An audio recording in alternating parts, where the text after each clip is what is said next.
Good afternoon, professors and faculty of the College of Nursing. My name is Liliana Mejia, and I have the pleasure of introducing our presentation of Nursing in Yucatan. During this presentation, you'll be listening to a recount of different experiences from each of our unique perspectives.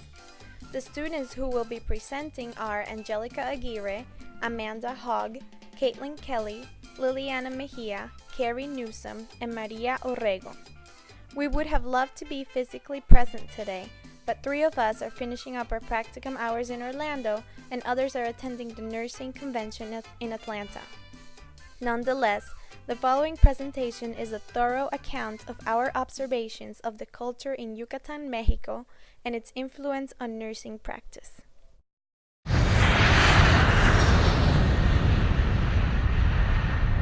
First day, we traveled from Mérida to the Mayan ruins of Chichen Itza. The most striking and majestic structure was the pyramid of Kukulkan. The pyramid consists of 4 faces, each one with 91 steps that ascend to a sacred temple. Hundreds of years ago in this temple, ceremonies and human sacrifices were carried out in honor of the different gods who the Mayans believed provided harvest, rain, and good fortune. Our Mayan tour guide mentioned that although the human sacrifices no longer take place, the Mayans continue to carry out ceremonies for their gods, and that he himself has participated in these rituals.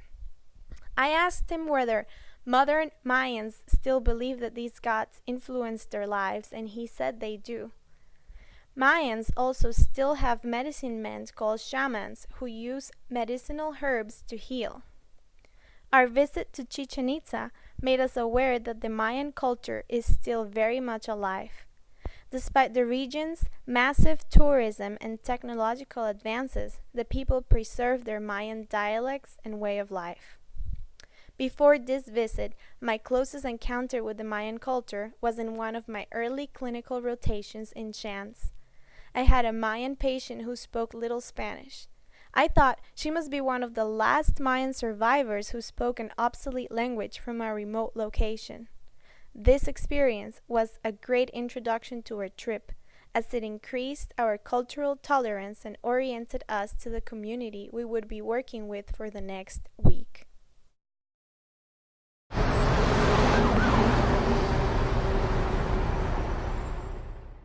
Today we arrived in Tizimin. We had a very nice reception from the faculty of the university, and we learned about all the prevention programs they run in the communities. After the reception, I stayed in the health clinic and shadowed Wendy, a nurse in her year of service. She had 1 PAP exam while I was there, which I was able to observe, a first for me since we don't do these types of exams. Wendy also answered all my questions about the documentation requirements in the clinic. The method of keeping track of health information was quite interesting.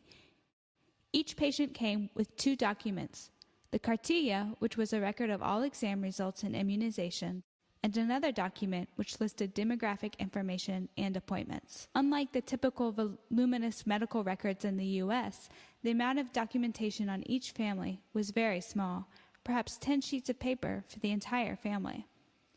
It looked like all documentation was in paper only. I wondered how they were able to track down people to tell them the results of their tests. However, later in the day, a woman came in asking for her results, so I'm guessing that's the system. I saw many women come to the clinic to make appointments. Often they had a difficult time remembering their age or when their last menstruation was, or even the date. It seemed their concept of time was much more on the short term than ours. They're concerned mostly with today and tomorrow, not next year or 5 years from now. One appointment from the day did not show up, and Wendy stated this was somewhat normal. Many women make appointments and then do not keep them. Some women are initially shy to make appointments, and then when the day arrives, they decide not to come to the appointment. Our experience in the community was educational and enriching. On this trip, we had the opportunity to visit different communities such as Expambija, Expo Home, and Cavichen. Most communities were located 15 minutes from the town of Tizimin. When we arrived to the towns, we were greeted by community leaders who helped us obtain access to members in the community. Everyone in these communities were very kind to us. They were humble and willing to help.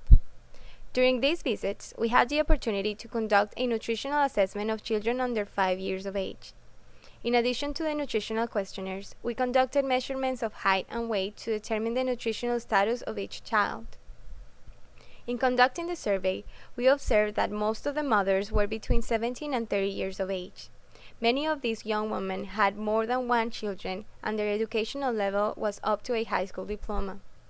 These families had a low weekly food budget, usually 200 pesos a week, which is the equivalent of $16 per week. Most of the time, children's meals involve the consumption of milk, beans, and tortillas. Many mothers cook with butter and provide a small amount of vegetables and fruits to their children.